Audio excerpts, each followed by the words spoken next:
Olá, meus amigos. Meu nome é Clara Miquelon.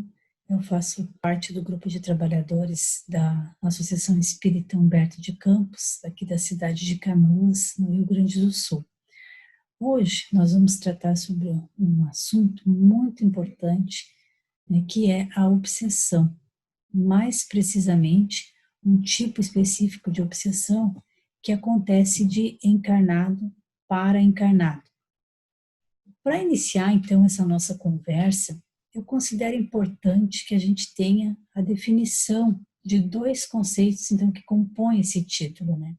A obsessão de encarnado para encarnado. Primeira palavra, o que é encarnado? O que seria encarnado? Nós chamamos, dentro da doutrina espírita, de encarnado, nós, espíritos imortais criados por Deus e que estamos vivendo neste corpo físico que nós temos hoje. Então, nesta encarnação, nós chamamos então de encarnados, todos nós que temos um corpo físico, assim como chamamos também de desencarnados aqueles que não têm mais o corpo físico, que passaram pelo fenômeno da morte e já não se encontram mais entre nós fisicamente, mas continuam vivos num outro plano, né? No plano desencarnado, no plano espiritual, né? Então, eu considero que esses são conceitos bem importantes para a gente poder entender melhor esse nosso assunto. E o outro conceito que é importante a gente compreender também é o conceito de obsessão, né? Lá no livro dos médiuns, vai estar escrito, né? O livro dos médiuns vai nos dizer, então, que a obsessão é uma ação persistente, né? Que é sempre praticada por espíritos inferiores. E o Evangelho complementa esta informação, dizendo que a obsessão é sempre o resultado da imperfeição moral que dá acesso a um espírito mau. Entenda-se aqui imperfeição moral sendo os nossos vícios, as nossas dificuldades, aquilo que a gente ainda tem de muito forte na gente, difícil de vencer, como o orgulho, como o egoísmo, né? São imperfeições que todos nós ainda temos. E ele diz também aqui, então, que dá acesso a um espírito mal no sentido de ignorante, aquele que desconhece, né? Um espírito mal não é que seja eternamente mal, ele é ignorante, ele desconhece as leis de Deus e age de maneira errada, então, em função desse desconhecimento, em função dessa ignorância. Então, agora que nós já tivemos esses dois conceitos, que fica mais claro para nós, né, o que é a obsessão, que é essa ação persistente, influência negativa, né, e o que é encarnado, espíritos que, como nós, estamos habitando aqui no planeta Terra, nós podemos dar continuidade a essa nossa conversa, esclarecendo melhor esses conceitos e para ver também como é que essa obsessão acontece, então, nas nossas vidas, né. O Livro dos Espíritos é a primeira obra que foi codificada lá por Allan Kardec, né, quando ele veio nos apresentar a doutrina espírita. A doutrina dos espíritos, como ele faz questão sempre de se referir, né, porque foi ditada pelos espíritos. Kardec recebeu todos esses ensinamentos, compilou todas essas informações e trouxe para nós, né. Então, nós chamamos esses espíritos que ditaram a doutrina espírita também como benfeitores espirituais que vieram trazer aí o avanço, o progresso para a humanidade. E lá na questão 459 do Livro dos Espíritos, Kardec vai perguntar, então, para os espíritos se eles influenciam nos nossos pensamentos e nos nossos atos. E a resposta deles é que sim, e que influenciam muito mais, às vezes, do que nós possamos imaginar, né? Que na maioria das vezes são eles que nos dirigem, inclusive. Então, eles não dizem que essa influência é boa ou ruim, eles dizem que existe a influência. E ela pode ser tanto negativa como positiva. Quando essa influência é positiva, ela vem de um espírito bom, de um espírito que quer o nosso bem, que vem ali para nos intuir, para também fazer com que a gente caminhe, que a gente avance, que a gente prospere, né? E quando essa influência é negativa e persistente, ela vem de um espírito ignorante, e nós podemos dar o nome disso de obsessão, né? Também lá no Livro dos Médiuns, no capítulo 23, item 239, Kardec vai nos dizer, então, que do número das dificuldades que a prática do espiritismo apresenta, é necessário que a gente coloque a obsessão então em primeira linha, porque ela se trata de um domínio que os espíritos podem estar adquirindo sobre certas pessoas, né? Então, esse domínio, essa persistência é o que caracteriza a obsessão. Importante a gente lembrar sempre disso, né? O que caracteriza a obsessão.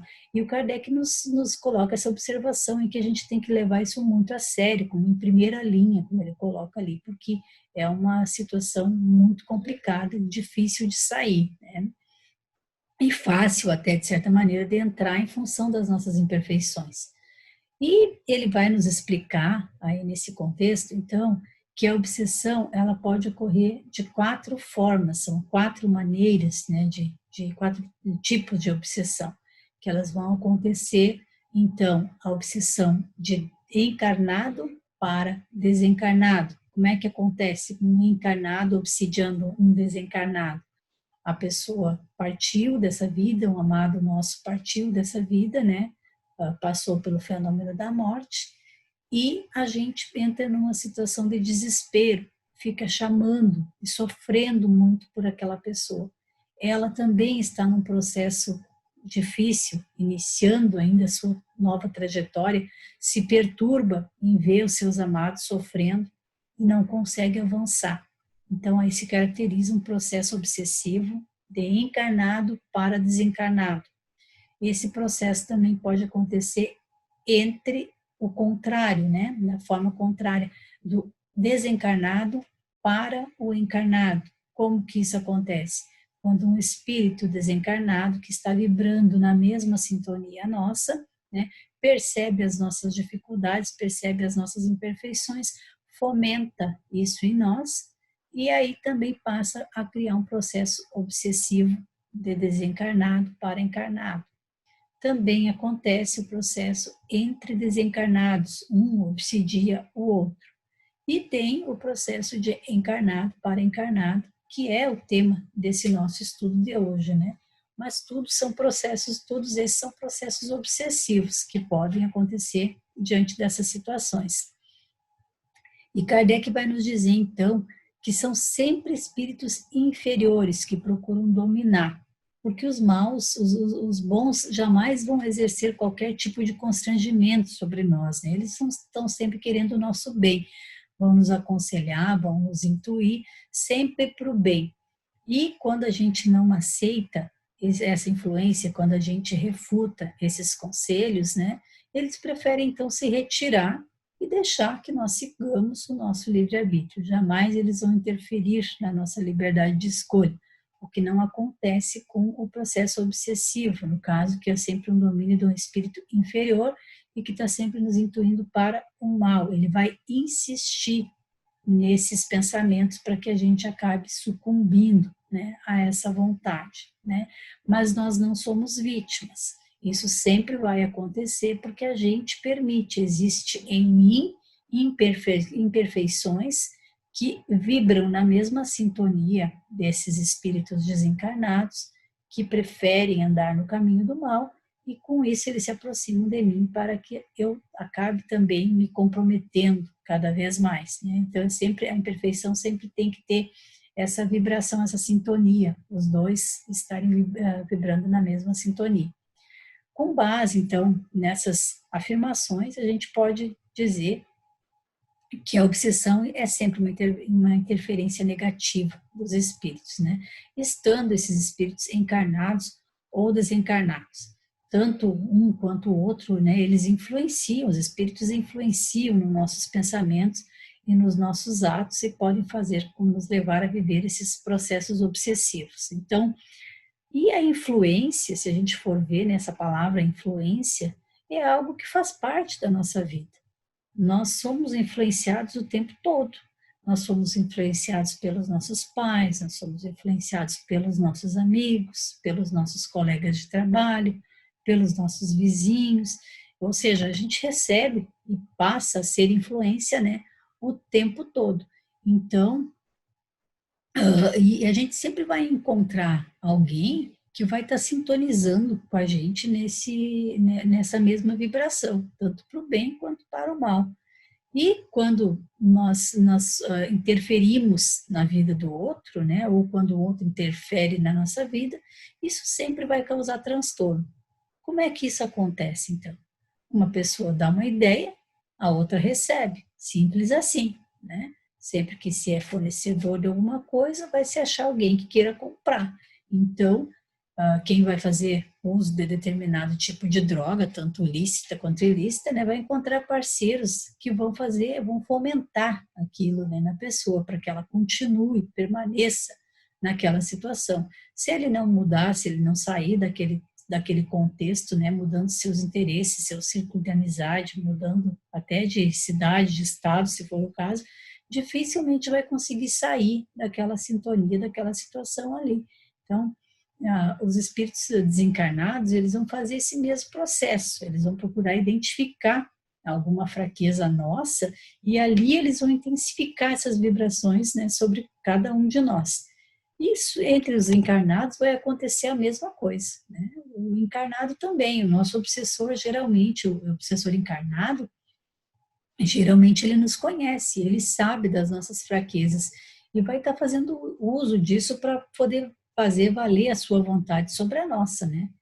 Mas existem momentos em que nós não é só a questão de nós sermos obsidiados, mas sim de nós sermos os obsessores, né? Como assim nós sermos obsessores? Sim, nós também, toda vez que nós influenciamos o pensamento de alguém de forma persistente e de forma negativa, não respeitando a vontade do outro, impondo a nossa vontade, nós também nós estamos sendo obsessores de alguém, né? Então, e qual seria a causa dessa obsessão, né? Então, ela surge justamente da nossa imperfeição, dos nossos vícios, das nossas limitações, do nosso orgulho em querer ser mais do que o outro, do nosso egoísmo em querer prevalecer a nossa vontade. Então, toda vez que nós agimos assim, nós estamos também sendo obsessores, né? E essa conexão sempre vai se dar de mente para mente, né? Eu vou estar influenciando primeiro bem o pensamento, e eu vou estar influenciando no pensamento do outro também. E assim como os espíritos desencarnados vão estar influenciando através do meu pensamento. Essa conexão de mente para mente que vai acontecer dessa forma, né?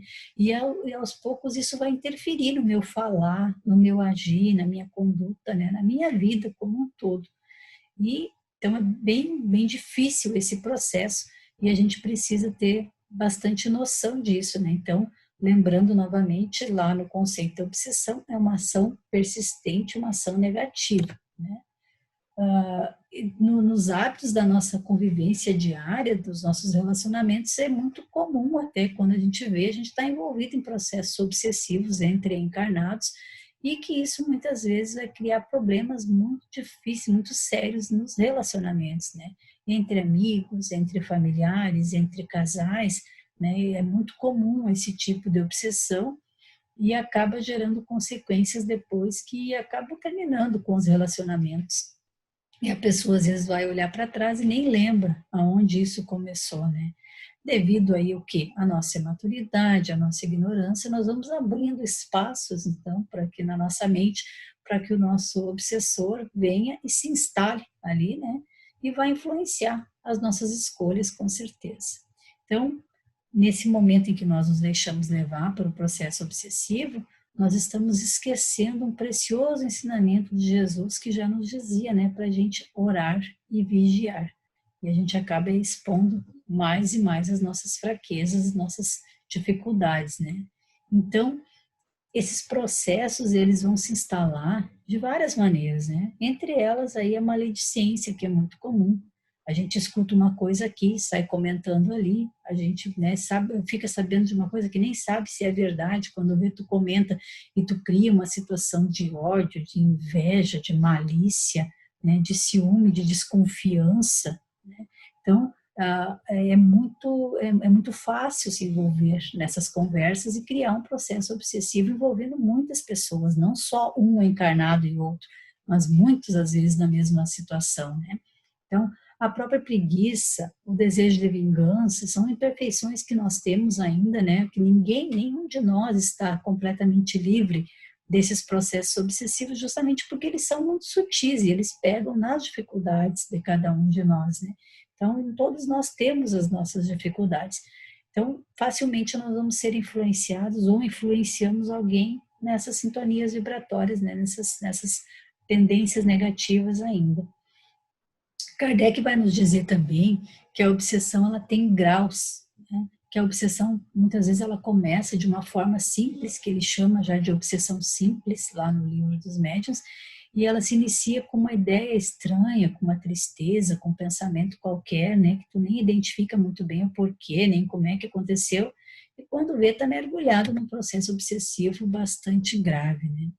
Um outro tipo de obsessão que Kardec nos traz também é a subjugação. A subjugação ela se caracteriza pela paralisação da vontade da vítima. Como é que isso acontece? Ela é mais comum de um espírito desencarnado para um encarnado.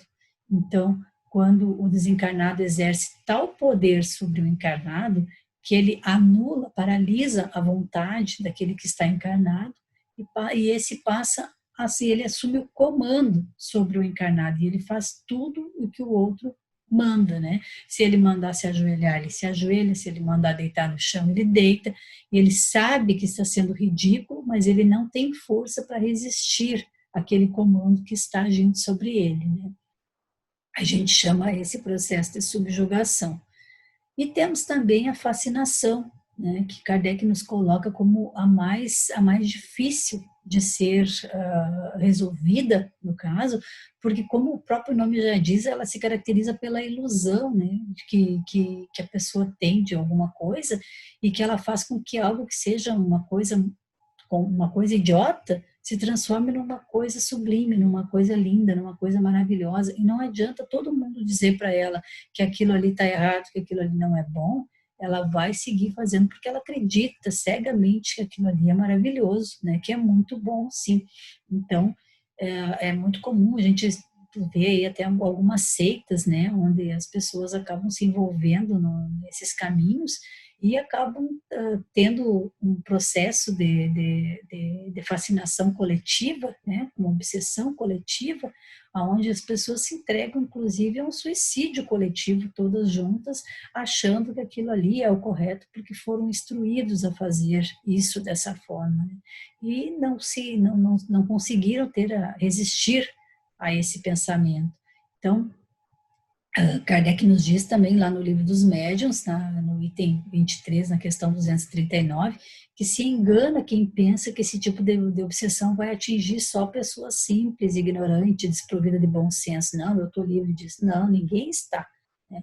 Ela é muito mais comum do que nós podemos imaginar e as consequências da fascinação são as mais graves, porque, como Kardec diz, que a vítima se deixa conduzir como um cego, né? Ela não consegue enxergar a situação. E essa questão se complementa lá na questão 515 do Livro dos Espíritos, quando Kardec pergunta também, né, o que se deve pensar das pessoas que parecem ligar-se a certos indivíduos a fim de induzi-los fatalmente à perdição ou para guiá-los pelo bom caminho, né? Então ele vai perguntar ali, induzi-los fatalmente à perdição, né, ou para guiá-los no bom caminho. Parecem ligar-se, ele coloca ali um verbo, né, parecem, não que seja irresistível, né, de se ligar. E a resposta dos espíritos diz que efetivamente certas pessoas exercem sobre outras uma espécie de fascinação que parece irresistível, parece, né? Enquanto isso se dá no sentido do mal, são maus espíritos, de que outros espíritos também maus se servem para subjugá-los, né? E Deus permite que tal coisa ocorra para nos experimentar. Então, a gente vê que esses processos obsessivos acontecem, e acontecem mais do que nós imaginamos, são mais fáceis de acontecer do que nós pensamos que seria, e que Deus permite que eles aconteçam para nos experimentar, para que nós possamos fazer uso do nosso livre-arbítrio, da nossa liberdade de escolha, e decidir se nós queremos ir por esse ou por aquele caminho, porque nós temos uma lei de progresso que todos nós não temos como fugir dela. nós vamos ter que percorrer esse caminho. Agora, se a gente vai percorrer de maneira mais assertiva, ou se nós vamos percorrer cambaleando mais, é escolha nossa, né? Então, dentro da nossa maturidade, da nossa evolução, da nossa compreensão da vida, a gente vai fazendo essas escolhas. E passar, então, por esses processos obsessivos, sejam eles do que tipo que for, né? É sempre uma oportunidade reparadora, é sempre uma oportunidade para reforma íntima, né? Que nós somos espíritos imortais, nós somos criados por Deus, simples e ignorantes. Portanto, nós não fomos nem bons nem maus, né? Não fomos criados bons, não fomos criados maus, nós somos criados simples e ignorantes. E ao longo da vida, como eu já disse várias vezes, nós vamos fazendo escolhas que vão nos direcionando nessa caminhada evolutiva que nós estamos, né? Quando nós escolhemos o caminho do bem, certamente nós vamos colher bons frutos. Quando nós escolhemos o caminho do mal, também vamos colher os frutos dessas escolhas que nós fazemos, né?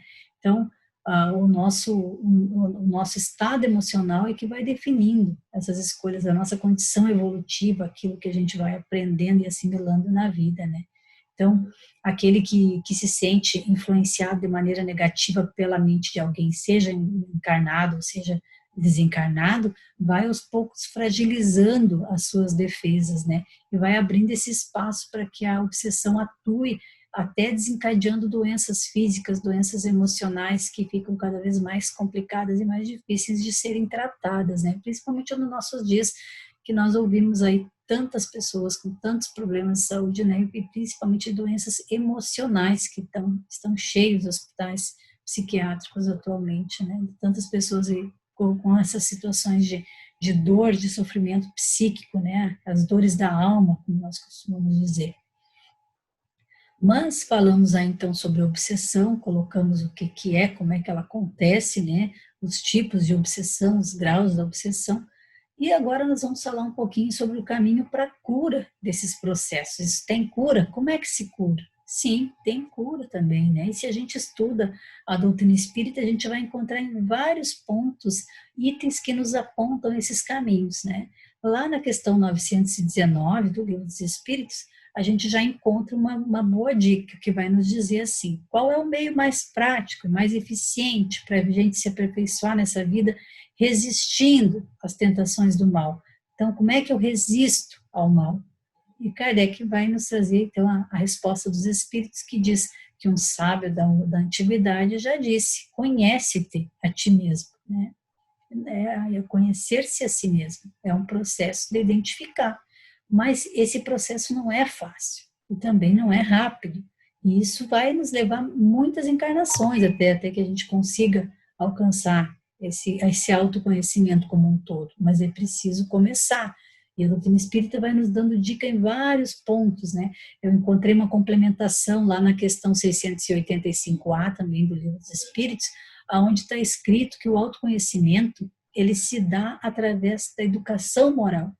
Então, como é que se dá esse autoconhecimento? Ele se dá através da educação moral. Mas o que é educação moral? Como é que isso se dá? Né? Também tem lá a resposta. É a arte de formar caracteres. Né? Como assim? O que é formar caracteres? Seria, então, a formação de novos hábitos. Está tudo lá. Tudo está escrito. Vai da gente ler, da gente pesquisar, da gente interpretar. Né? Então, a educação moral ela vai se dar através desse conjunto de novos hábitos que a gente vai adquirindo, através das pequenas mudanças que vai incorporando na nossa vida, né? Que a gente vai fazendo aos pouquinhos e quando vê se torna hábito, né? Ou seja, não basta apenas eu ler e compreender, é preciso que eu consiga, através dessas dicas, desse conhecimento, desse esclarecimento que a doutrina espírita me traz, percorrer esse caminho, buscando realmente entender. Né? Não vai vir um prato pronto, né? Eu vou ter que construir esse conhecimento. E lá no Evangelho, também no capítulo 17º, no 17º, Kardec vai nos dizer que se reconhece o verdadeiro espírita pelos esforços que fazem domar as suas más tendências. Ou seja, primeiro eu passo a me observar, identifico, então, quais são as minhas más tendências. Não vou conseguir identificar todas, mas começo identificando algumas, né? De repente, eu consigo ver alguma coisa mais fácil, ou daqui um pouco demora um pouco mais, envolvendo outra coisa, e assim vai evoluindo. E aí eu começo a ir mudando aos pouquinhos, né? Agindo com mais respeito comigo mesmo, com o outro, fazendo para os outros o que eu gostaria que fosse feito para comigo, né? Que é o ensinamento que Jesus nos traz. Então, assim, eu já vou tendo mais cuidado para mim, para que eu não seja o obsessor de ninguém, né? E já posso me considerar também o verdadeiro espírita, porque Kardec diz que o verdadeiro espírita é aquele que se esforça para domar as suas más tendências. A partir do momento em que eu passo a me observar um pouco mais, a identificar as minhas más tendências e buscar, tentar formas de resolvê-la, então eu já estou me tornando um verdadeiro espírita, né? Que eu estou nesse caminho. Mas isso ainda não é o autoconhecimento, né? O autoconhecimento está lá na questão 919A, aonde Santo Agostinho vai nos reforçar a questão dizendo que autoconhecimento é quando eu transformo, é a transformação moral. E quando eu estou domando, eu ainda não transformei. Eu estou domando, ainda tem um esforço da minha parte, né? Para transformar, tem que virar hábito. Depois que vira hábito, daí não tem mais problema, né? Mas isso é difícil, não é um processo fácil, né? Então eu transformo quando eu consigo adquirir consciência da situação. E dentro de mim as coisas vão se reorganizando. E daqui um pouco eu vejo que eu já não sou mais o mesmo, que eu não repito mais com tanta frequência o mesmo ato, que eu não faço mais as coisas do jeito que eu fazia, né? Então, essa é a receita dada lá por Santo Agostinho na resposta da questão 919A, dizendo que é tomando consciência do que se é, né? E como é que a gente faz isso? Ele dá a receita lá também, perguntando a si mesmo se faltou com algum dever, né? Importante quando a gente fala dever, a gente vê que o Evangelho tem uma parte, um texto bem grande lá sobre dever, que nos esclarece o que é o dever também, né? Agora a gente não tem tempo para falar sobre isso, mas é importante dar uma olhada lá no Evangelho. Se alguém tem algum tipo de algum motivo para reclamar de mim, que motivos seriam esses, né?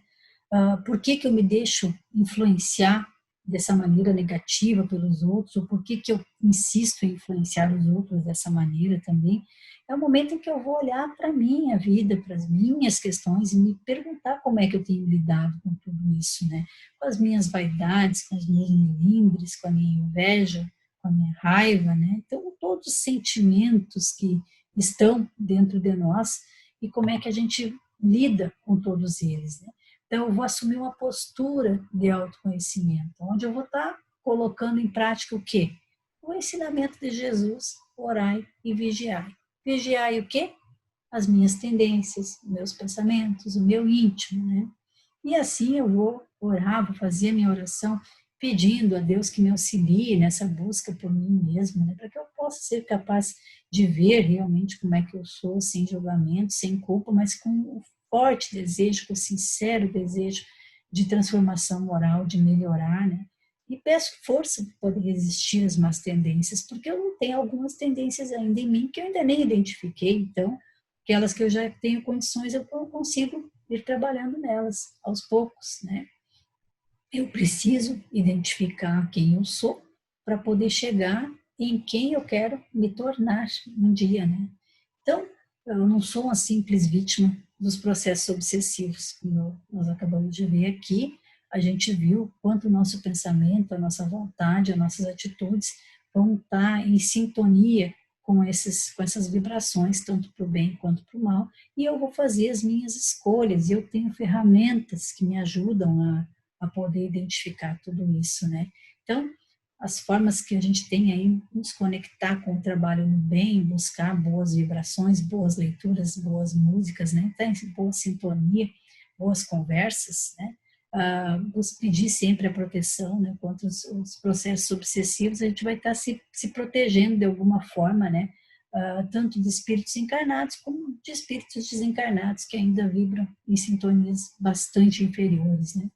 E a doutrina espírita, ela é muito libertadora, então ela não vem para afastar os espíritos, né? Ela é para libertar tanto os espíritos encarnados como os desencarnados, para iluminar as nossas consciências, né?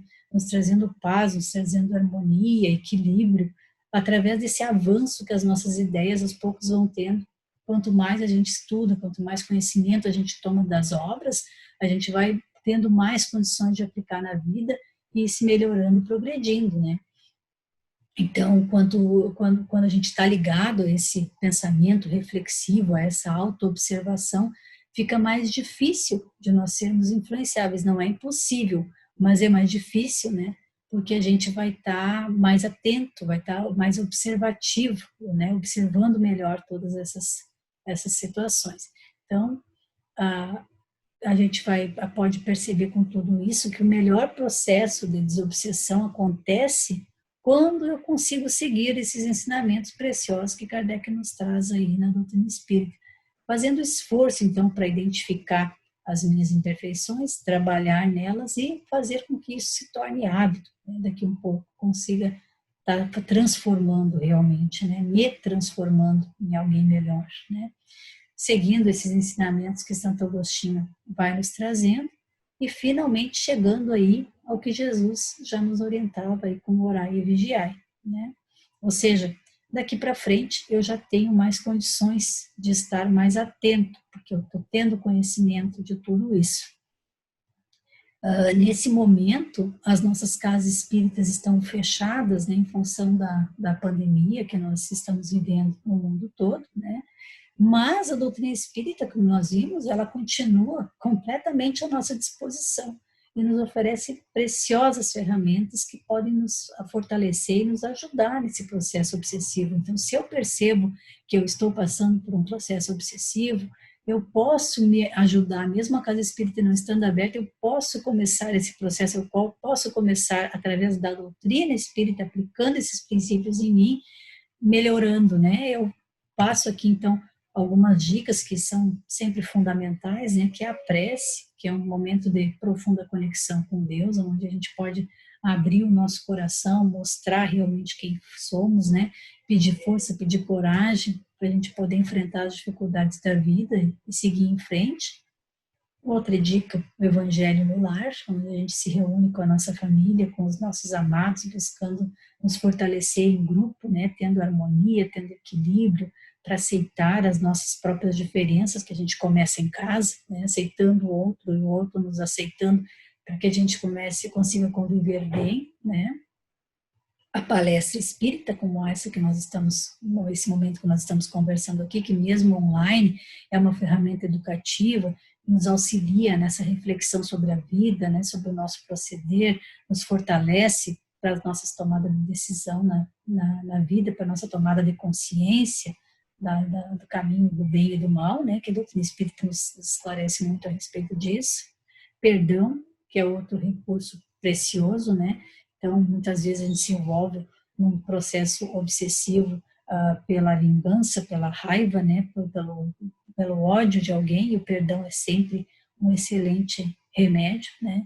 Lembrando que perdão não é esquecer, né? Perdoar é reparar, e a vida vai nos oferecendo inúmeras oportunidades para a gente poder reparar o que fez de errado, e vai caber a mim, né, escolher se eu vou perdoar ou se eu vou me vingar, se eu vou reparar ou se eu vou me vingar, né?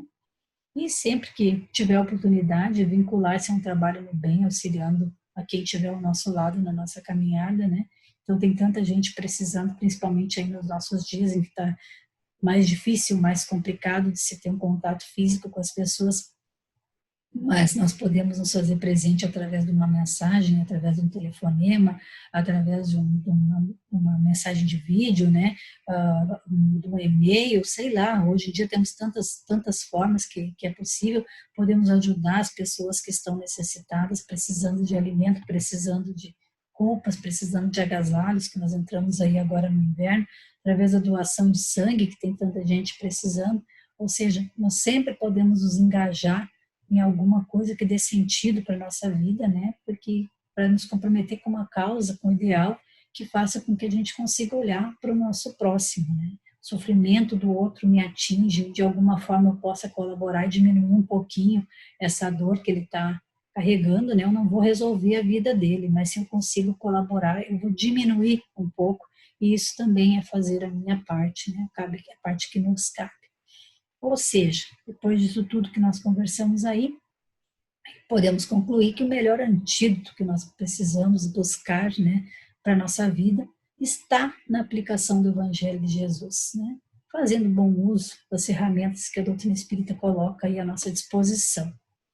Da minha parte, então, eu agradeço a atenção de vocês, encerro aí pedindo a Deus que nos envolva na sua paz, para que nós possamos identificar as nossas dificuldades, que nós possamos melhorar a cada dia, colaborando com os nossos irmãos de caminhada, né? Buscando seguir aí os ensinamentos, buscando seguir os passos do nosso Mestre Jesus.